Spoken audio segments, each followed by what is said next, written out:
안녕하세요. 월드클로즈업 이승원입니다. 중국 시진핑 주석은요, 중화민족의 위대한 부흥이라는 국가 비전을 내세우면서 중국을 다시 세계 중심으로 만들겠다는 포부를 밝혀왔죠. 동시에 이전 지도자와는 차원이 다른 권력 의지를 드러내기도 했습니다. 실제 2018년 헌법 개정을 통해서 국가주석 임기 제한을 철폐했고 2022년에는 공산당 총석이 3연임에 성공하면서 사실상 장기 집권 체제를 구축했죠. 일각에서는 이런 절대 권력 구조를 현대판 진시황에 비유하기도 합니다. 그런데요, 최근 시진핑 체제를 둘러싼 여러 의혹이 제기되고 있습니다. 건강 이상설부터 권력 내부의 갈등설, 심지어 실각설까지 시진핑 권력에 균열이 생긴 것 아니냐는 관측도 나오고 있습니다.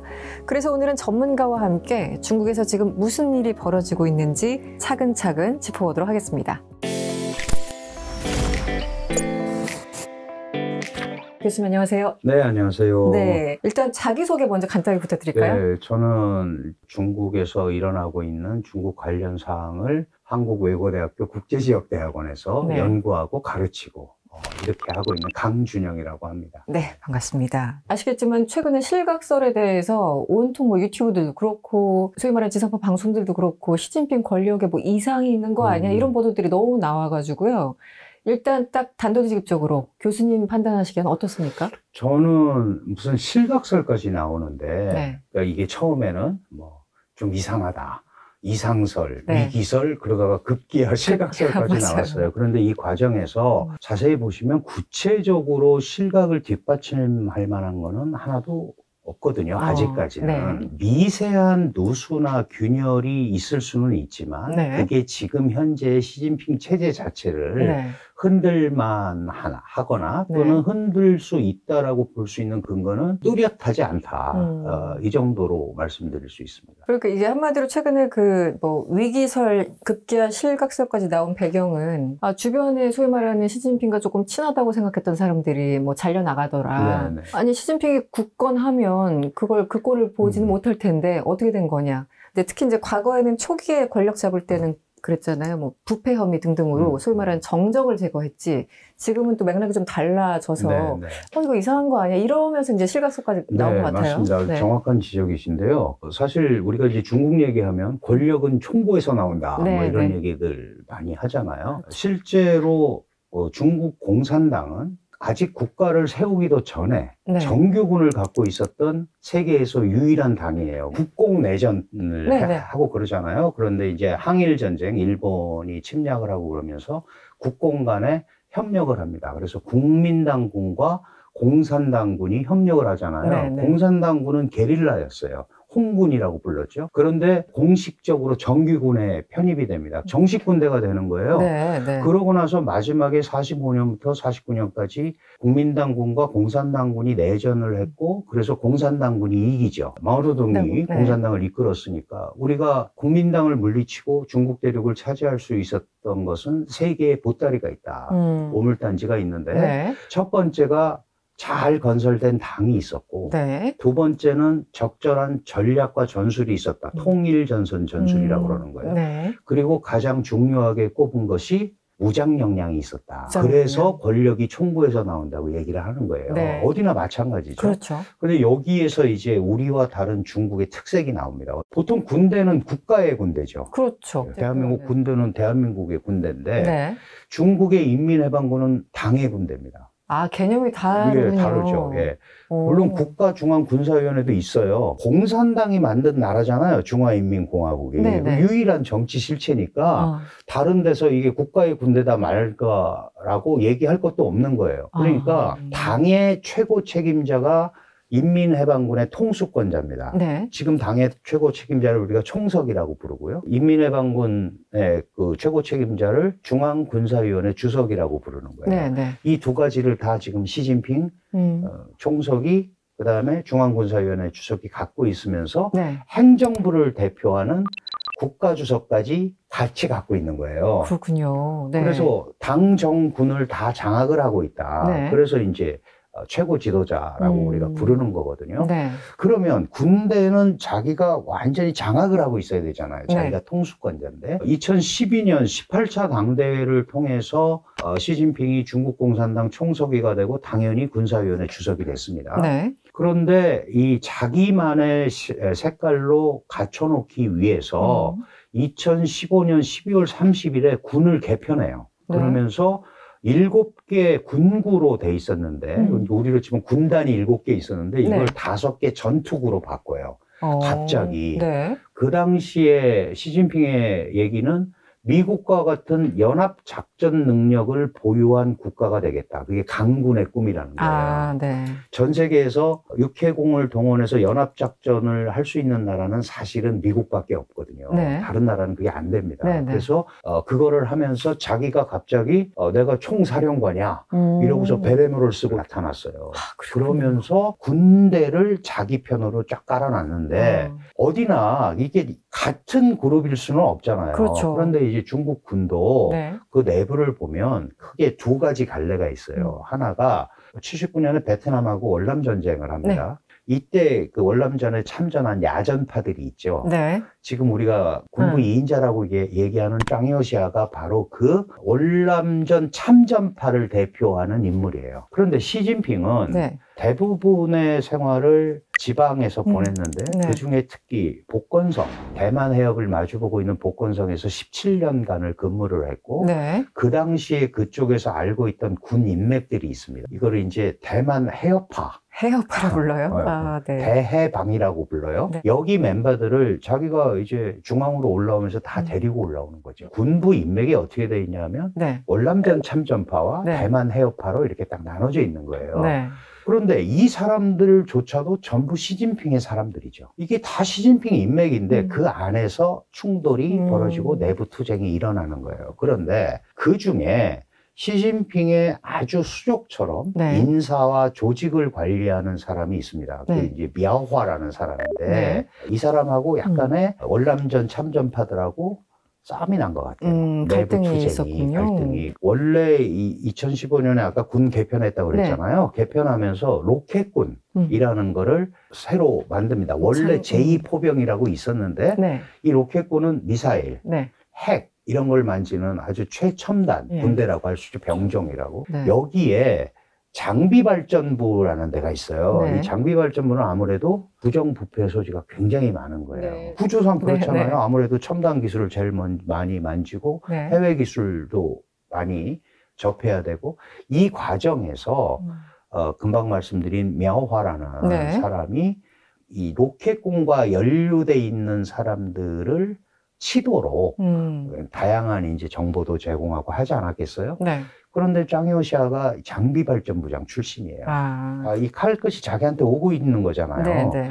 그러다 보니까 너도 자꾸 그렇게 분란을 일으키고 그러면 안 되잖아. 네. 그래서 사실 мя오화도 날리고 그 전에 мя오화보다 더 총망을 받고 있었던 사람이 허웨이동이라는 사람이에요. 그 네. 사람들이 바로 대만 해협파를 대표하는 그렇구나. 인맥들입니다. 이게 시작은 어쨌든 그렇게 내부 투쟁이 밖으로 나온 건데 그래도 누군가 사인을 해야 그렇죠. 이 사람들이 면직이 되고 해임이 되고 할 거 아니겠습니까? 네.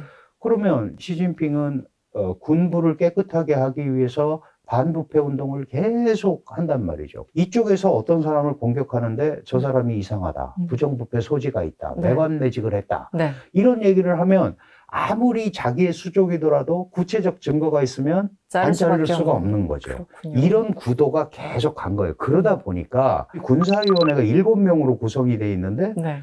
지금 시진핑과 더 가까운 인맥으로 분류되는 사람들이 다 날아가 버린 거예요. 그렇기 때문에 야, 짱여시아라는 사람이 시진핑한테 대든 거 아니냐.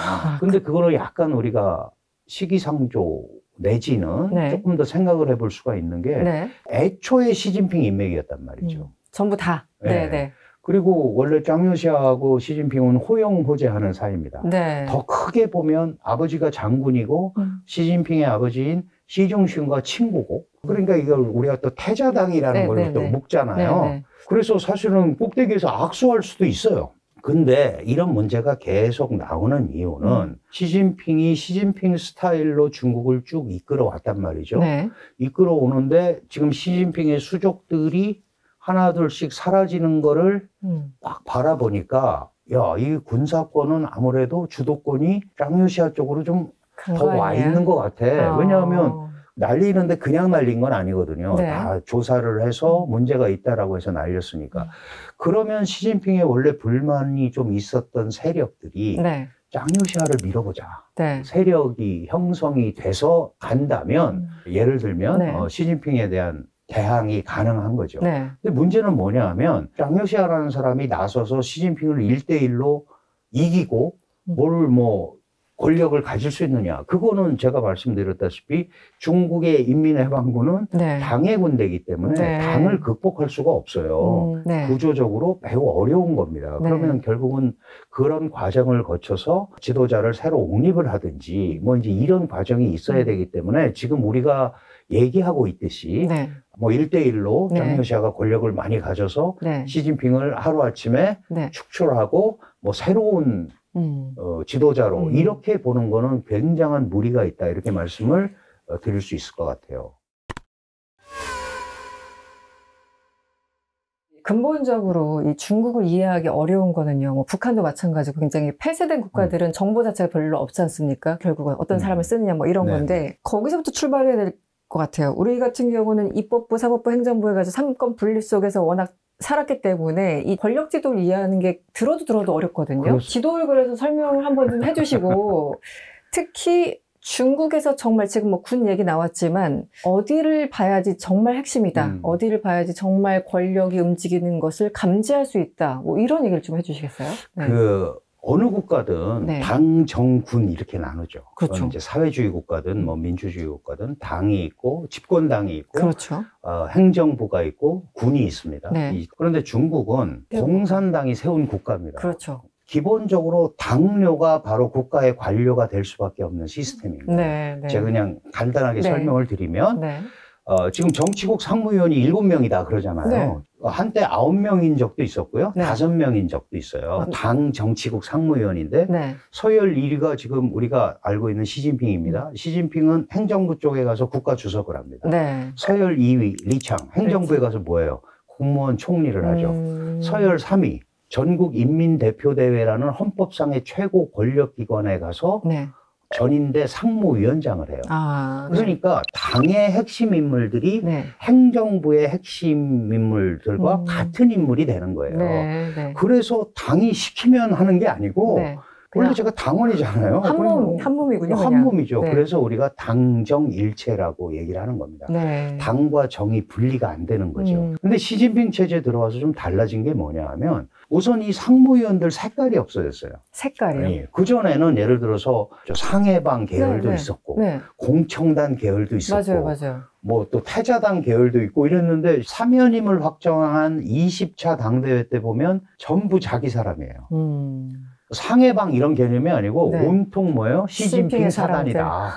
여기에서 무슨 문제가 생기냐 하면 중국의 정치 체제는 아까 이제 뭘 봐야 되느냐 네. 이제 이렇게 말씀을 하셨지만 체제 자체가 당 총서기와 국무원 총리 체제예요. 왜냐면 행정은 이쪽에서 해야 되니까. 네, 네. 헌법상 전국인민대표대회가 최고 권력기구인데 네. 이 최고 권력기구의 최고 권력의 집행기관이 국무원이거든요. 네. 네. 국무원 밑에 26개의 부와위원회가 있어요. 네. 내각의 수반입니다. 그래서 한국 대통령과 중국의 총리가 회담해도 정상회담에 준하는 거예요. 왜냐하면 내각 책임제 국가에서는 그렇죠. 수장이니까. 네, 그렇죠. 네. 그런데 그게 시진핑 때 들어와서 없어졌잖아요. 잘 생각해 보세요. 예전에 장저민 리펑 체제, 장저민 주롱지 체제 이런 거 했죠. 시진핑 1기 때만 해도 시진핑 리커창 체제 그런 말을 썼었어요. 네, 네. 그런데 2기 이렇게 딱 지나면서 그냥 시진핑 1인 체제가 돼버린 거죠. 그러니까 권력의 분점이 이루어지지 않는 거예요. 거기다가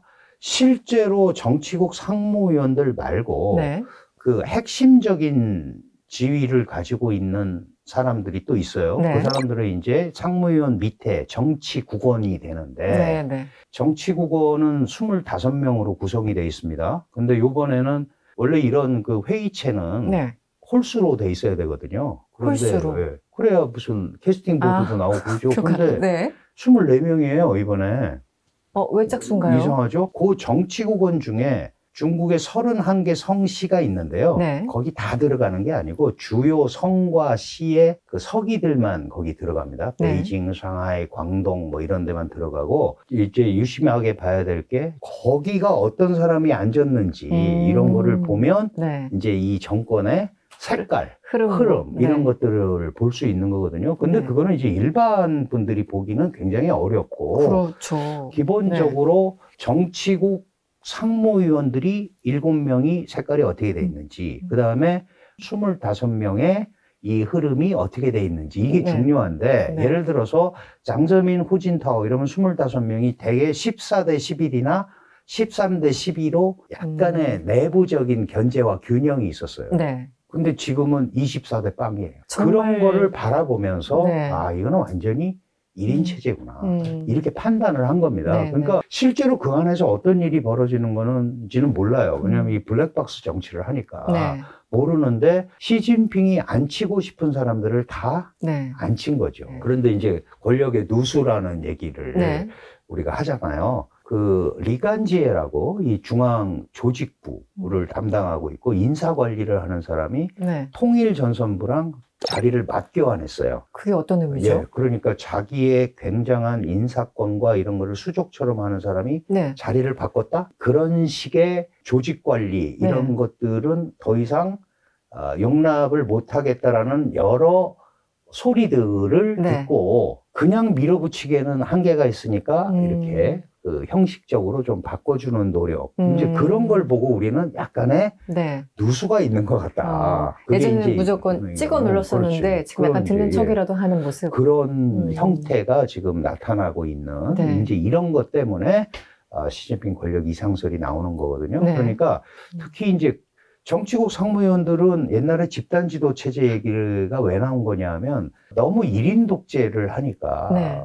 그 오래된 권력은 썩는다. 그렇죠. 그래서 중국도 문화대혁명 같은 마오쩌둥이라는 위대한 지도자가 있었지만 중국 발전에는 나중에는 마이너스 효과가 났고 네. 10년간 중국을 암흑의 세계로 끌고 갔다. 그래서 덩샤오핑이 네. 그렇게 하지 말자. 그래서 이제 정치국 상무위원들이 맡은 부분을 하나씩 주는 거예요. 당신은 외교를 맡으시고, 네. 당신은 뭐 경제 중에 국유기업을 맡으시고, 네. 분야별로. 뭐 이렇게 네. 분야별로 해서 이거를 이제 분업 체계를 만든 거죠. 이걸 이제 중국은 분공 체계라고 얘기를 하는데, 네. 그래서 각 분야의 핵심 최고 책임자가 되는 거예요. 그래서 사실은 7명 상무위원들을 자신들은 국가급 지도자라고 부릅니다. 이 지도자들이 나눠서 했었는데 네. 이거를 시진핑이 상무위원 시절에 자기가 봤거든요. 그 후진타오 때 이제 2기 때 상무위원으로 시진핑과 리커창이 50대 나이로 들어가요. 그러면 누가 와도 이 두 사람이 호계자구나. 둘 중에 한 명이. 네. 그런데 시진핑이 서열 5위로 들어갔고 네. 리커창이 서열 6위로 들어갔기 때문에 네. 당연히 총서기는 시진핑, 특별한 잘못이 없으면 그 다음에 총리는 리커창이 되는 이런 게 우리가 읽을 수 있는 네. 그림이 있었잖아요. 네. 네. 그런데 시진핑은 자기가 이제 본격적으로 한 번 하고 두 번째 할 때도 그 후계 지명을 안 했단 말이에요. 그러니까 이게 이상하다. 지금까지 해온 관례와는 좀 다르다. 이렇게 이제 보기 시작하면서 시진핑 1인 네. 뭐 종신 집권하려는 거 아니냐. 지금 그런 얘기 많죠. 막 이제 그런 네. 것까지 갔던 거예요. 근데 제가 이렇게 말씀을 장황하게 드리는 이유는 지금 아까 맡은 부분이 있잖아요. 근데 군대는 맡은 사람이 없어요. 왜? 군대는 당의 군대니까. 당의 군대니까. 당의 네. 총서기가 갖고 있는 거예요. 그러니까 네. 상무위원회 군이 들어갈 수가 없는 거예요. 네. 2인자로 불리는 짱요시아도 상무위원이 아니고 정치국원인 겁니다. 그래서 이 메커니즘을 이해를 하시면 네. 지금 이제 여러 신문이나 이런 데서 벌어지고 있는 네. 그런 것들을 조금 더 이해하기 네. 쉬울 것 같습니다. 시진핑 주석을 보다 보면 그 권력에 대한 의지와 지금 말씀해 주신 것처럼 모두 자기 사람으로 심어놓은 거 보면은 확실하게 일당 독재인 것 같고, 또 한편으로 보면은 오히려 과거 장점인 10년, 후진타오 10년 하면서 적절히 조화 균형을 이뤘던 것 자체가 굉장히 신기해 보입니다. 그게 꼭 100% 그렇게 작용했다고 볼 수는 없는데 네. 예를 들면 덩샤오핑이 그린 그림이잖아요. 네. 개혁 개방 이후에 이런 일들이. 물론 덩샤오핑도 마오쩌둥을 극복하는데 굉장히 어려웠습니다. 왜냐하면 마오쩌둥이 사망하고 나서 과거펑이라는 사람이 내가 지도자다. 네, 네. 나를 후계자로 지명을 했다. 그래서 사실은 이제 치열한 논전을 전개합니다. 네. 그 광명일보와 해방군보라는 신문을 통해서 논전을 전개하고 종국적으로 등소평 동지 말이 맞다라는 게 인민일보에 실리면서 이제 등소평 노선이 떠오르는 거거든요. 그래서 등소평은 총서기도 아니고 국가주석도 아니고 네. 아무것도 아니에요. 직위가 특별히 예, 없었더라고요. 없었죠. 네. 그 중앙군사위원회 주석직만 갖고 있었어요. 그 군권만. 그거를 하면서 앞으로 이제 2번씩만 하자. 요 다음에는 장저민 당신이 2번 하고, 네. 요 다음에는 후진타오 당신이 2번 해라. 네. 이렇게 해놓은 거예요. 그 당시에는 원로들이 있었단 말이죠. 네. 원로. 덩샤오핑이 고문위원회라는 걸 만들어서 관리를 한 거예요. 네. 이 원로 그룹의 합의에 의해서 당시 상해 시석이었던 장저민을 하루아침에 중앙의 총서기로 불러 올립니다. 아, 막강한 권력이네요, 네. 이 원로 그룹이. 그렇죠. 그 당시에는 네. 왜냐하면 이분들은 연안장정을 하고 국공투쟁을 하고 네. 막 이런 분들이 많으니까 엄청난 정통성을 네, 가진. 정통성을 나름대로 갖고 네. 있죠. 이분들이 늘 하는 얘기, 이 천하는 이 노인네가 싸워서 얻은 거다. 이런 표현을 씁니다. 네.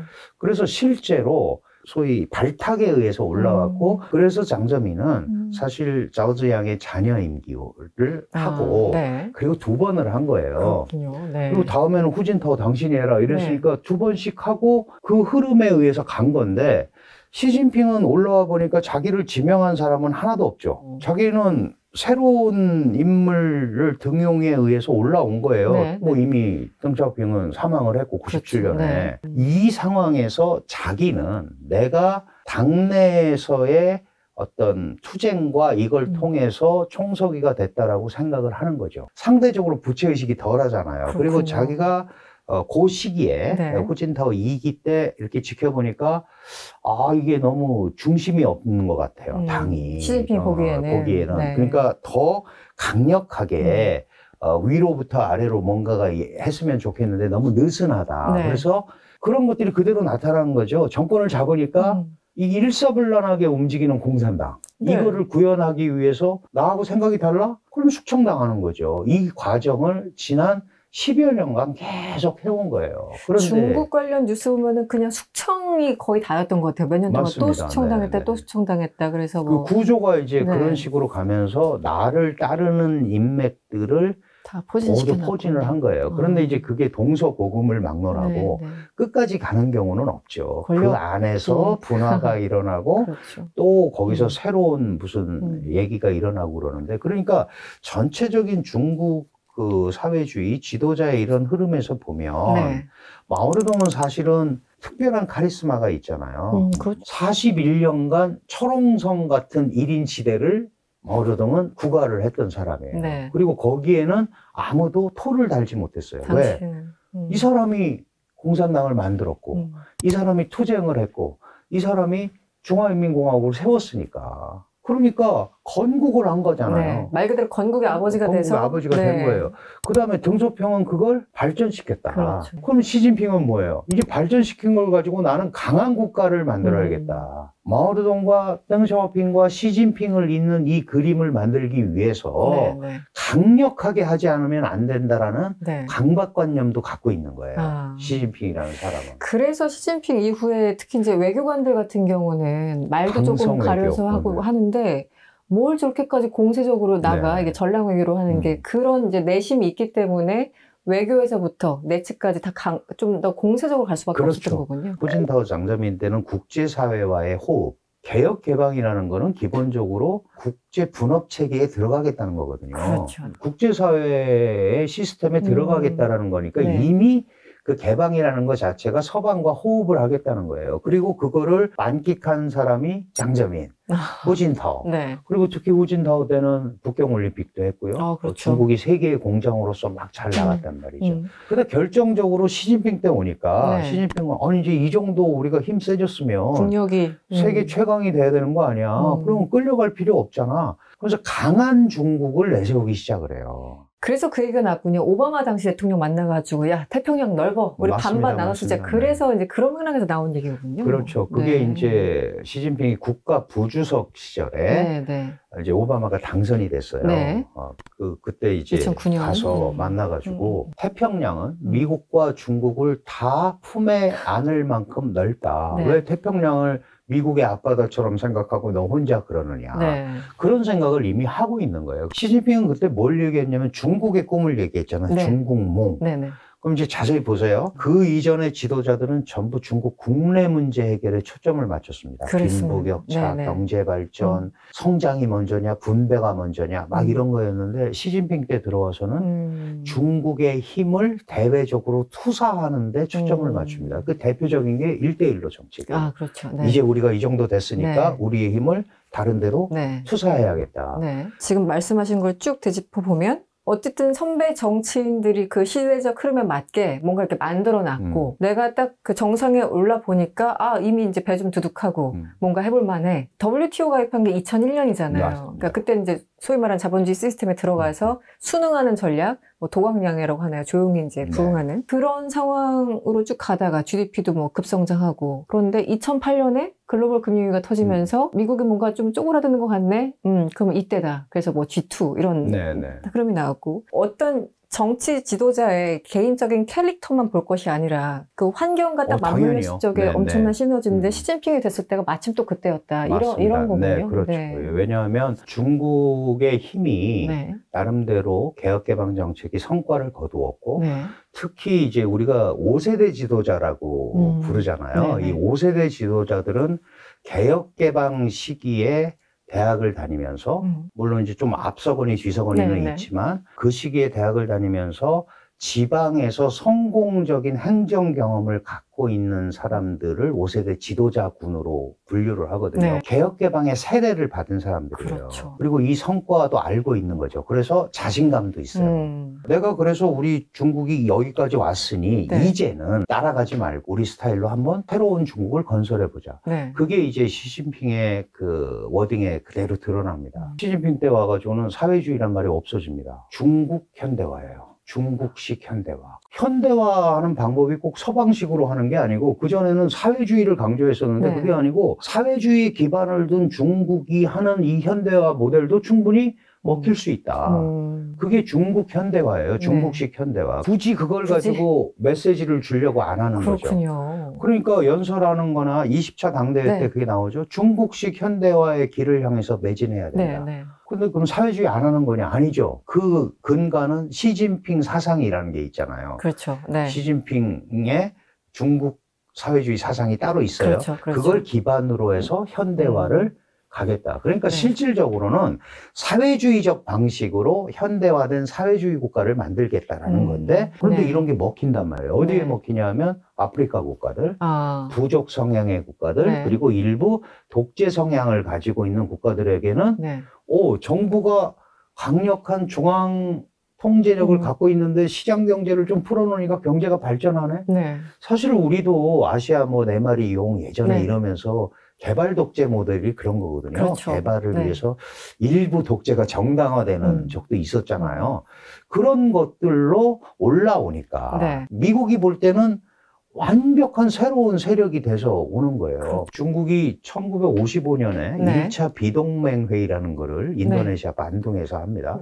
비동맹 국가다. 왜냐하면 미국 있고 소련이 있는데 잘해봐야 랭킹 3위 자리는 없거든요. 소련 동생밖에 안 되니까 우리는 어느 국가와도 동맹을 맺지 않는다. 그게 비동맹을 선언을 한 거예요. 인도, 인도네시아 등등. 50주년 기념식을 써요. 무슨 일이 벌어졌냐면 아프리카 56개 나라가 있는데 48개 나라 국가 원수들이 모였어요. 그때가 그때였군요. 그때 기억 안 나세요? 취재하실 때? 어떻게 저 많은 정상들 다 왔지 싶었는데 이게 그때가 미국에 2005년. 엄청난 충격을 준 거예요. 그러네요.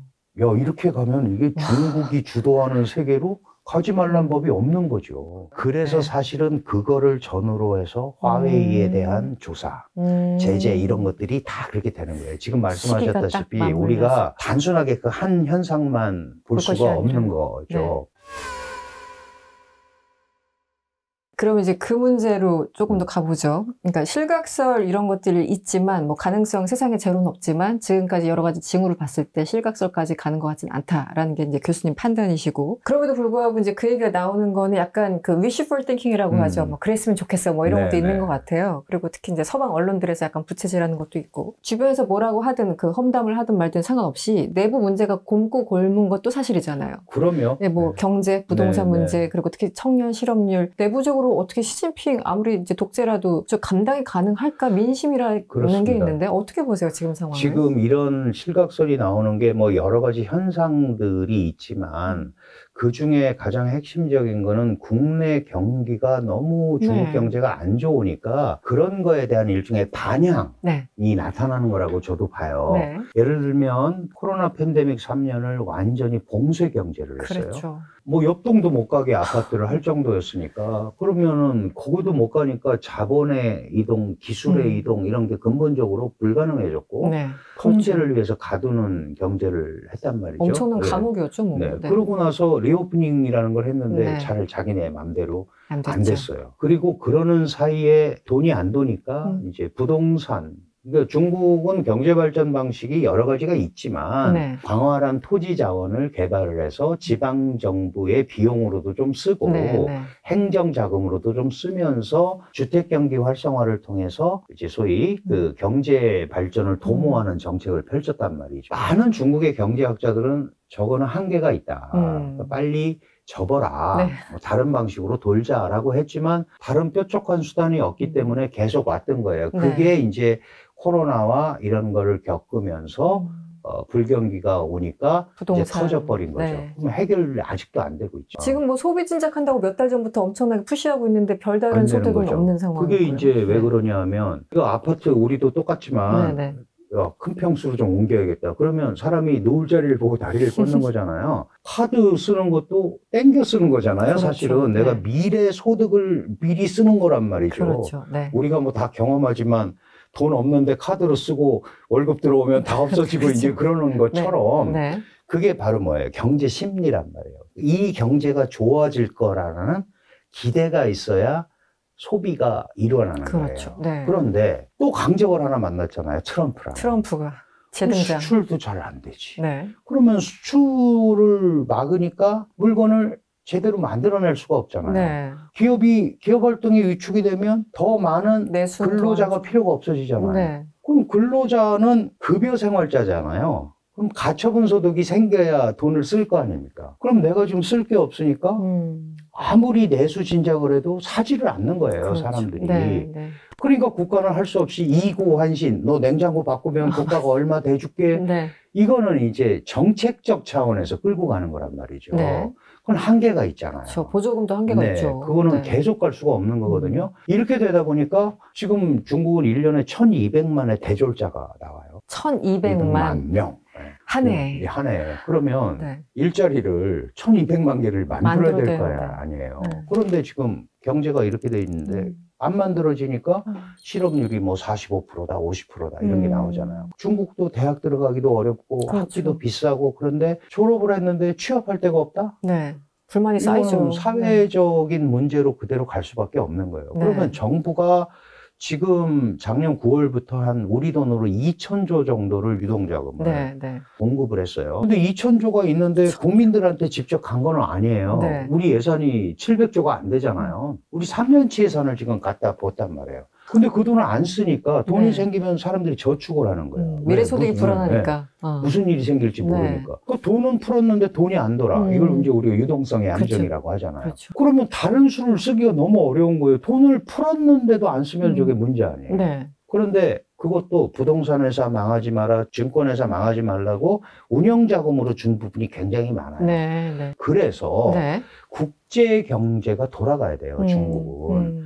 왜냐하면 물건을 만드는 국가잖아요. 제조업 국가죠. 제조업 15년째 지금 일인데 만들어서 팔지 못하면 컨테이너 야적장에 쌓여 있는 거예요. 이렇게 되면은 당연히 그거 못 팔면 생산도 할 필요가 없는 거고 근로자들은 취업이 안 될 수밖에 없는 이 구조가 악순환 고리에 지금 걸려 있다. 그래서 우리가 한 국가의 경제를 볼 때 내수, 네. 내수는 이제 소비죠. 그 다음에 투자, 네. 그 다음에 무역, 이 세 가지를 보통 보거든요. 네. 그러면 중국 같은 경우는 옛날에 경제가 잘 나간다 그럴 때 한 56, 7%대의 소비가 이 1년 전체적인 경제에서 차지하는 비중이 그 정도 돼야 경제가 잘 가요. 네. 미국 같은 데는 뭐 75, 80 그렇죠. 이렇잖아요. 네. 그런데 그게 코로나 팬데믹 때는 30%까지 떨어졌고 네. 지금도 40밖에 안 되는 거예요. 아, 50이 안 되는군요. 50이 안 네. 되죠. 사실 그렇게 정부가 애를 쓰는데 그럼 돈 푼 게 다 어디 갔느냐? 저축을 하러 다들 가는 각자. 거예요. 왜냐면 저축도 지금 중국이 1인당 GDP가 한 12,800불, 13,000불 정도 되는데 네. 그 정도 되면 되게 뭐 경제학자들 말로는 한 25% 정도 저축을 미래를 위해서 할 수도 있다. 20에서 25%. 그런데 네. 지금 저축률이 45% 이렇게 가요. 그렇게 높아요? 안 쓰니까. 근데 그 저축은 어디다 하겠어요? 자기네가 항아리에다 놓는 거 아니고 은행에다 은행에. 내면 은행은 이걸 기업이 대출을 해가서 써야 될 거 아니에요. 근데 기업이 투자 안 해요. 지금 이상하고 왜 해외 기업들은 또 빠져나가고 투자를 할 수가 없죠. 이런 악순환고리가 결정타예요. 그나마 작년, 재작년에 중국 경제를 지탱했던 게 수출입니다. 네. 물론 수출이 전체 중국에서 차지하는 비중은 20%가 안 돼요, GDP에서. 그래도 워낙 많이 만들어서 하니까 그렇죠. 네. 그게 견인을 했었는데 네. 미국이 니네 보조금 주고 불공정하게 만든 거야. 관세 50% 더 때릴 거야. 네. 이렇게 가니까 이거 수출도 용이해지지가 못한 거죠. 네. 그럼 또 미국이 그러니까 그래? 유럽도 이제 중국이 막 열심히 수출하기 시작하는 전기차 이런 데 대해서 네. 뭐 유럽도 40몇 % 때리고 이런 것들이 반복이 되면서 네. 지금 이제 내수 절벽에 지금 걸려 있다. 그래서 두 가지 다시 질문으로 돌아가면 아무리 시진핑이라고 하더라도 권력 공고하더라도 민심이라는 게 있는데 지금 말씀하신 거 마침 또 트럼프를 만나가지고 수출도 안 돼, 내수도 안 돌아가. 뭐 실업률 다 안 좋아. 그래서 이 상태로 얼마나 버틸 수 있냐는 거가 그게 이제, 질문이죠. 예, 그럼 질문을 아주 예리하게 하셨는데 네. 사실 공산당은 네. 누가 올라온다고 그래서 이게 확 변하거나 그러지 않을 거라는 거는 잘 알아요. 구조적으로 압박을 받고 있기 때문에. 네. 다만 그동안에 지나치게 시진핑이 강조했던 공동부유라든가 국가 통제적 경제 시스템은 유연하게 해보는 거는 필요하지 않느냐라는 얘기는 예전부터 있어 왔어요. 아, 그렇군요. 특히 진핑노믹스, 시진핑 경제정책과 커창노믹스. 네. 리커창 경제정책은 항상 충돌을 합니다. 그러니까 예를 들어서 리커창 같은 그 당시 총리는 네. 지금 이 상태를 인정을 하고 시장 성분을 조금 나름대로 네. 통제해서 좀 활성화시키는 방향으로 가야 된다라고 생각을 한 거고 네. 시진핑 같은 경우는 일단 어느 정도까지는 견인을 해서 올라가서 거기에서 뭘 해야 된다. 이제 네. 그 사이에 진핑노믹스 같은 경우가 더 세진 거잖아요. 네. 그래서 사실은 경제에 관한 모든 거를 총리와 네. 그다음에 상무 부총리가 있습니다. 서열 7위가 보통 맞는데 여기가 맡게 돼 있는데 느닷없이 자기 친구, 자기의 말을 잘 듣는 사람들을 안 치는 거예요. 아. 그래서 경제를 거기다 맡겨버립니다. 그래서 예전에는 류허, 네. 유학이라는 네. 사람 많이 네. 들어보셨죠? 네. 네. 그 사람이 부총리직을 하나 신설해 갖고 맡겼어요. 그리고 대미 협상을 다 거기다 맡겼습니다. 지금은 누가 합니까? 허리퐁이라는 사람이야. 아. 이 허리퐁은 1대1로의 주창자, 변호자. 그러니까 네. 시진핑의 그런 경제 정책을 이끌고 가는 네. 그런 사람이에요. 네. 그러니까 지금 얘기하는 거는 뭐냐 하면 이 경제 현상을 정확하게 읽고 예전같이 당 총서기와 총리 이래서 일정 부분 경제의 자율성을 네. 권력을 뺏겠다는 게 아니고 네, 네. 좀 그렇게 유연하게 하면은 좀 나아지지 않겠느냐라는 그런 희망사항이 네. 이런 실각설이나 이런 데도 다 들어있다라고 저는 거군요. 판단을 하고 있거든요. 네. 그러니까 이거는 당연히 최고 지도자가 정책적으로 결정을 해야죠. 근데 상대방이 너무 강적인 거예요, 지금. 저쪽.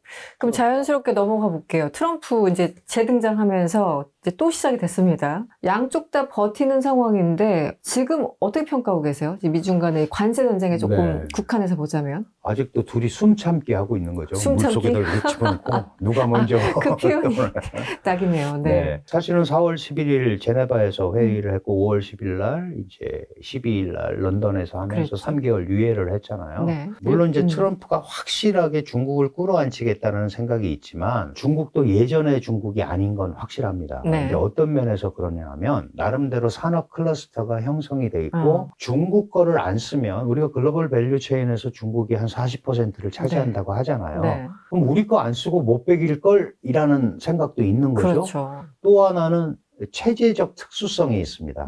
미국이 우리를 못 살게 굴어서 이렇게 하고 있으니까 우리가 더 참아야 돼. 내부 체제적으로 결집. 내부 결집. 이거를 가지고 지금 버티고 있는 거예요. 네. 그런데 이것도 한계가 있겠죠. 그렇죠. 어디까지 갈 수는 없는 겁니다. 이제 그런 의미에서 숨참기라고 말씀을 드리는 거고. 네. 지금 어쨌든 좀 각국이 8월 1일자로 다 지금 관세 뭔가를 뭐 해라 받았고, 그럼 8월 12일이 이제 그 런던 합의가 네. 90일 유예가 돼서 미중이 이제 본격적으로 그렇죠. 해야 될 거예요. 그러니까 요런 흐름을 보면서 할 것 같은데 한 번에는 저는 결정 안 날 거라고 봅니다. 이게 이제 둘 다 상당한 피해를 입을 수밖에 없다. 그런데 종국적으로 보면 중국은 물건을 만드는 나라잖아요. 네. 미국은 물건을 사 쓰는 나라니까 중국 거 안 오면 좀 비싸게 다른데 샀을 수 있는데 여기는 팔 데가 없으면 아주 난감해지거든요. 그렇죠. 네, 네. 지금 현상적으로는 네. 미국이 더 코너에 몰려있고 조급한 것처럼 보이고 사실은 중국도 급하긴 마찬가지입니다. 그 민생 부분이 해결이 안 되면 아무리 뭐 일당 독재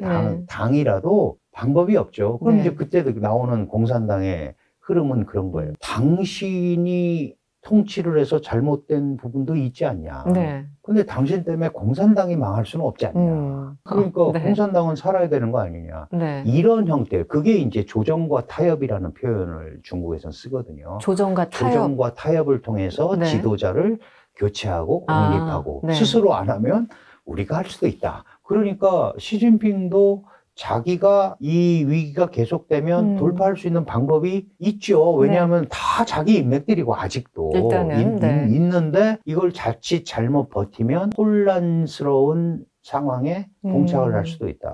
그러니까 오히려 지금 나오는 뭐 권력 이상설, 뭐 건강 이상설도 있었고요. 여러 가지 조금 불안불안한 건 없지 않아 있지만 그래도 실각설까지는 아니다. 하지만 지금 트럼프와 이 싸움을 잘 해내지 못하면 정말 실각설 나올 수 있다. 왜냐하면 그렇죠. 민심의 네. 힘으로. 실제로 그렇게 될 수 있고요. 네. 항상 적은 내부에 있는 거잖아요. 네. 그러니까 내부적인 문제가 해결이 되지 않으면 대외적으로 힘을 받기가 굉장히 어려운 겁니다. 네. 내가 내부에서 이게 정리가 안 되면 대외적으로 그렇죠. 큰 소리도 못 치는 거거든요. 네. 여론이 받쳐줘야지 네. 밖에 나가서 떵떵거릴 수 있는데. 그것도 공산당이라고 예외일 수는 없는 상황이니까. 그래서 지금 현재 중국의 모든 문제의 핵심은 근저에는 경제다. 그렇죠. 이 경제 네. 문제를 통해서 공통된 인식을 얻지 못하면 네. 시진핑 체제가 자기가 생각하도록 뭐 4연임 막 이렇게 가는 데는 한계가 있다. 만약에 진짜 잘하면 뭐 5연임도 시켜주겠죠. 근데 그러기 어렵잖아요. 구조적으로. 그렇죠. 마지막으로 뭐 이 질문을 드릴 수밖에 없습니다. 다른 나라에서 무슨 일이 벌어지든 다 상관없고요. 결국 우리나라가 어떻게 될 것인가. 우리는 뭐 중국과 어쨌든 지리적으로 너무 가깝고 경제적으로 얽혀 있고 또 뭐 오랜 이제 역사가 있으니까 중요하죠. 중국이 지금 권력이 어떤 양태로 흘러가는지. 시진핑이 계속 당분간 유지가 된다면 이 한국과 관계가 지금 어쨌든 트럼프라는 저 엄청난 그 팩터가 있고 어떻게 될까요? 근데 이제 이 실각설이 나오는 이유는 시진핑이 좀 더 부드러워졌으면 좋겠다 내지는 시진핑 이후의 권력은 약간 다른 개방지향적이었으면 좋겠다라는 이제 기대가 들어있는 거잖아요, 그런 사실은. 것 같아요. 근데 새로운 인물이 나타날 수도 있어요. 뭐 지금까지 분위기로 보면 개혁지향적 이라기보다 개방지향적, 그 다음에 이제 국제사회와 같이 호흡할 수 있는